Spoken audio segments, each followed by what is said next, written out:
মুহূৰ্তত আহি পৰিছে আজিৰ কেইবাটাও গুৰুত্বপূৰ্ণ খবৰ। প্ৰথমটো খবৰ, অসম অশান্ত কৰাৰ চেষ্টা কৰিছে ছয়দা হামিদাই। অসমৰ সকলো লোককে বাংলাদেশী সজাই গ'ল হামিদাই। আমি কাকো বাংলাদেশী বুলি কোৱা নাছিলো। অসমত সাম্প্ৰদায়িক সংঘৰ্ষ লগাবলৈ চেষ্টা কৰাসকলক আমি নজৰত ৰাখিছো। মুখ্যমন্ত্ৰী হিমন্ত বিশ্ব শৰ্মাৰ এই ডাঙৰ মন্তব্য।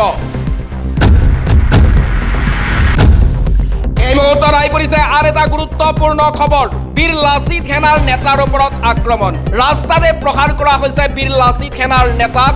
বীৰ লাচিত সেনাৰ সদস্য হিমন্ত শইকীয়াৰ গাত হাত দিলে তিনি বংগমূলীয় টেম্পু চালকে।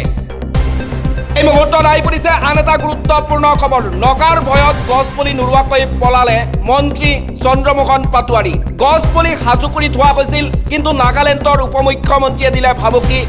অসমে এটা গছপুলি পুতিলেও মই নিজেই উঘালি পেলাম বুলি ভাবুকি নাগালেণ্ডৰ উপ মুখ্যমন্ত্ৰীৰ।